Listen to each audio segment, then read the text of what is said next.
Ramex God. How you doing? So atheism equals arrogance. What do you mean by that? Hey, buddy. I'm not here to debate. I just really want to share ideas. So, Okay. so All yeah. right. Well, let's start with this. What's your God belief? Let's start with that.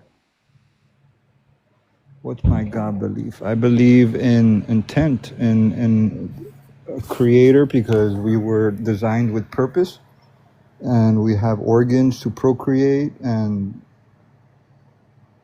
yeah, I think that God had a purpose for us when He created us. Like we didn't Okay. evolve So random acts of, it's impossible. okay. So you believe in a creator because you don't see randomness. Is that what I'm hearing? Right, yeah. There's patterns, Okay. there's algorithms, there's math. Patterns, algorithm, math. Okay.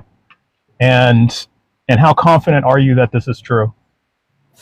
Well, I do 3D animation and a little bit of computer programming, Mhm. and I can't see, like how I brought up the analogy with a room full of computers just typing random numbers, right? Like there's no way that those random numbers can create the game Super Mario, is my analogy. Mhm. So like, if you say that as an atheist, that there's no God, then did we evolve from like primordial slime? Like what do you think? How did we get to this point of consciousness and awareness? Every evolution through natural selection to me is the strongest evidence. So as far as you're saying it's not randomness, it's a creator, what is, and you're saying there's no randomness here, and you compare it to a computer crunching numbers randomly, like a million computers crunching numbers randomly, and you're saying that there's no way in eternity that these computers could ever create the Super Mario game. Exactly. Okay. And how did you determine that? As my, like I said, I have a background in 3D animation and computer animation, and Sure. when you sit down and you create code or you design an environment, there's intent behind how you create it. There isn't Yeah. me randomly smashing the keyboard and then, a shape is formed or an environment is formed or a character is formed. You have to think about what you want to create before it develops yeah.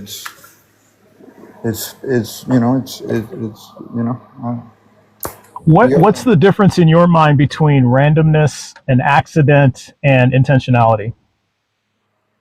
Say that again? What's the difference in your mind between a random act, an accidental act, and an intentional act? Okay, so it goes back to that analogy that I stated. The design needs a designer. There's no, like, my body has functionality. It has organs to reproduce. It has a mind to think and to respond with logic and reason. So just like how I would create a video game as the designer, Yeah. the world and the universe also needs that same designer, that same intelligent mind. I'm not following how that, what the distinction is, how that relates to the distinction of my question, which is what is the difference between a random act, an accidental act, and an intentional act? I'm not sure how that relates. Could you bridge it for me? Crunching random numbers, right? Right, that's random. Okay. That's random. There's no way that random act creating an intentional design, right? Because if I'm smashing code and I click enter to run that code, it's not going to play back like Super Mario. It's going to be just random numbers that probably won't even, you know what I mean? It won't create anything. So you're saying now random, because is random different than disorder?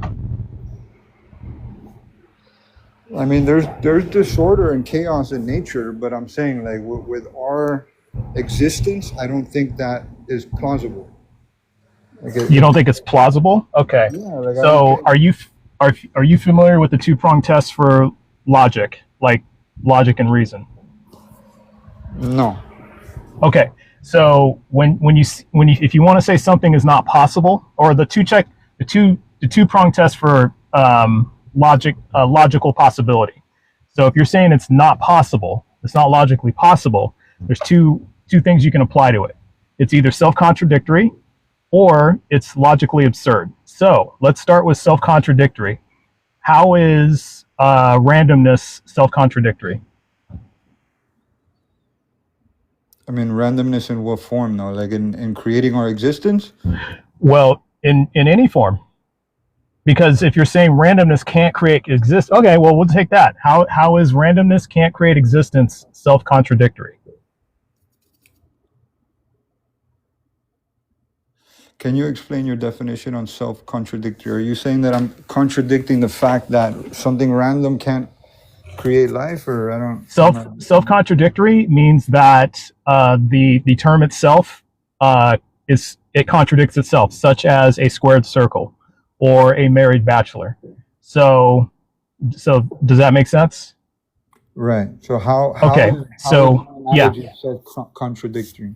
Yeah. So how is randomness cannot create? What was your statement? Randomness can't create what? So like randomness in code, right? So when we're designing a video game. Randomness in design. Gotcha. Yeah. Okay. Randomness. Okay. Well, randomness can't create design. Well, I would say that's not logically possible because that is true. Randomness can't create design because you're right. Design infers intentionality. So now you'll have to show me or demonstrate how things are designed here.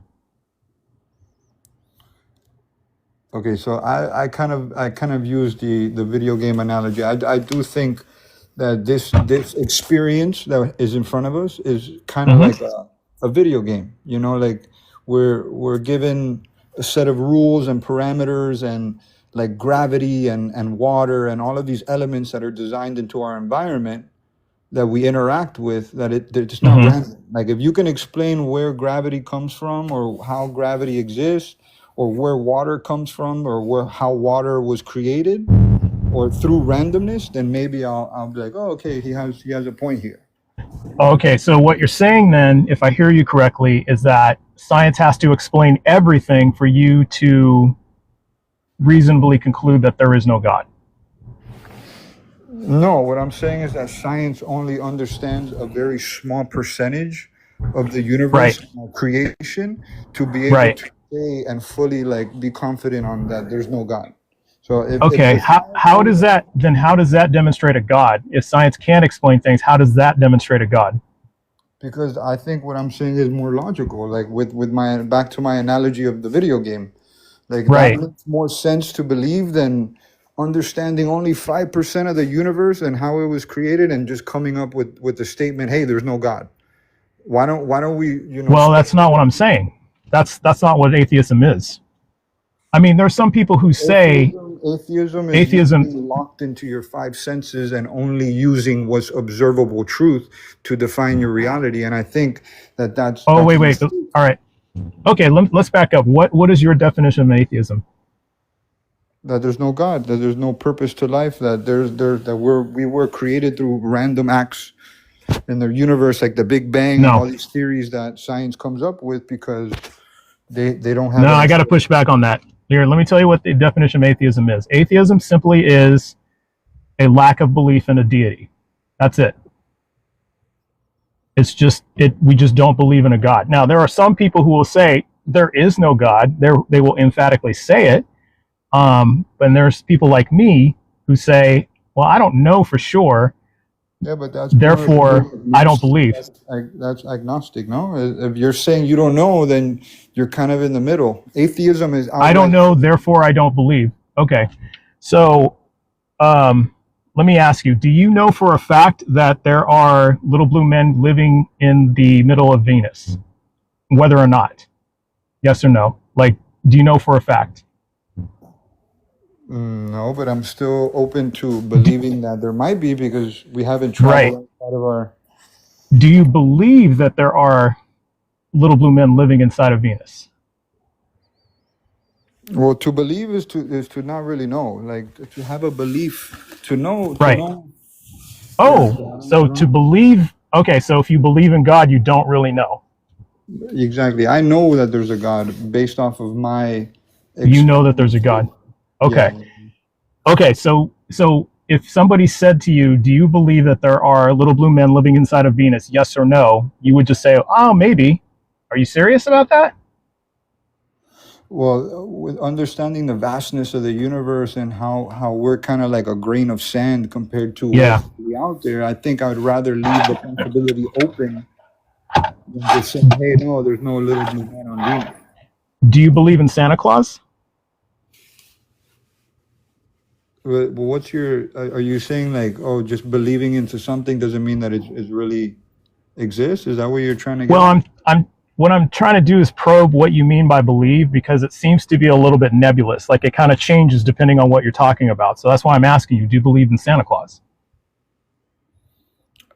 Is that the same? Is that the same thing? Is it maybe I Santa don't think Claus? that's the same thing because Santa Claus or the little blue men, like they don't they don't exhibit like intelligent design to our reality and our creation. So I don't know why we're talking about random stuff. I want to go back to God and Well, I'm trying to, because the reason why I'm asking you these things, Framex God, is because I'm trying to get down definitions of what you think belief is. And I did hear you say, well, when you believe in something, it's something you think may or may not be, but you don't know. So, you're presenting okay, doubt. You say you believe in something. When you say you know something, then that's a whole nother situation. okay, okay. So when you say you know that God exists, and you're using logic to indicate this, Yeah, logic and math and programming and math and programming. Mhm. Well, you're comparing programming in the sense of, well, there's just no way a million, well, we'll have to say a million, okay, a million computers randomly spitting out code would ever create some Super Mario, when that's actually been, I mean, would it change your mind if you were shown evidence that that's not true? I mean, I'd be open to the conversation, but that hasn't been proven yet. You know, like the Super Mario character, his hat, the color, the way that he's designed, it doesn't come from Yeah. randomness. That's a Well, team of what's coders all sitting together and coming up with the concept and the intent to make the game. How it yeah. looks, how it feels, how it interacts with the person that's experiencing the game. Okay. Well, I hear that. But see, I said evidence and you said proof. So in your mind, does evidence and proof equate? Well, if the evidence is accurate, then it turns into proof. No, if the evidence is just Yeah, sure. Is it possible though that evidence could not be proof? yeah, because it can be like the Big Bang. It's like the theories and how they put together all this word magic to create evidence, but there's really Word no magic. proof behind it. Okay. Well, wait, let's back up. So, okay, so we're kind of jumping around here. So, what would it take for you to change your mind? I mean, I'd need a better explanation than just the Big Bang. I need to understand, like I said, where gravity comes from, how was it created, where does water come from, how was it created? You know, there's a lot of Okay, things so you need to know how things were created. You need to know that answer in order to stop believing in a God. through the well to stop knowing that there's a God, really, because I To don't. stop knowing that there's a God? Yeah, like Okay. to prove that I'm wrong completely. You know, And how many of these things would you need to know? Because you said gravity, you said water. How much is on that list? Like if somebody gave you the answer, okay, this is magnetism. where water comes from. Okay, this is how gravity's made. Okay, and if it's just those two, then you're done. Or how long is that list? How many things would you estimate is on that list? I can get us started into a deeper understanding of everything, but Yeah. I do think that, like, even if I didn't believe into an intelligent mind that created the universe, maybe even a deistic approach too. Like there are forces within the universe that hold everything together, that create, and that those forces can be considered as a god too. You know, like through there's just a lot that it just doesn't make sense to just say outright, "Hey, I'm an atheist." Like there's no God. You know, that to me is Right. Right. Well, I'm known. I'm what's known as an agnostic atheist, because there's like a spectrum. Belief isn't like black and white. Either you do or you don't. There's a belief is a spectrum, right? So, like, for example, I'm pretty sure you can come up with something that you say, well, that's probably true, or that might be true, or that might not be true. I don't know. But are you like saying, well, if I don't know everything there is to know, then I don't know. Is that what I'm hearing? That's how you operate? No, I just, as a designer, like I said, everything that I create with my art has intent behind it when I create it. So I think that we are extensions of our creator, and that's why we were given creativity and logic and reason through the creator to kind of like operate on a smaller scale. So it only makes sense for me to understand, hey, my divine father or my creator made me this way with all of these attributes, like it only makes sense to think that way. Like I can't say that there isn't a creator or an intelligent design because of the attributes that I possess, were given to me through my creator. Yeah. What's the purpose of pimples? The purpose of pimples? Yeah. Well, why would a creator put pimples on people? Well, that's just like signs that your body may be, intaking the wrong diet, or you might, those are just kind of like warning signs. Like the body is extremely, highly designed because it has. And how did you, and where is this coming from? Like what kind of research can you point to that says this? I mean, dude, you look at the muscle system, you look at our lungs, you look at our body, or biologically, how we're created, we're like bio machines. We that's just my opinion. We have all of these things inside of us that have intent, what they have to do to create breath in our lungs, and it only makes sense to think, hey, we are some form of bio machine that we're so creating. everything on us has a purpose, right? Is that what you're saying? Without a doubt, yeah, for sure. Yeah. Why would a creator put a breathing hole right next to a feeding hole? Why would a creator put a breathing hole right next to a feeding hole?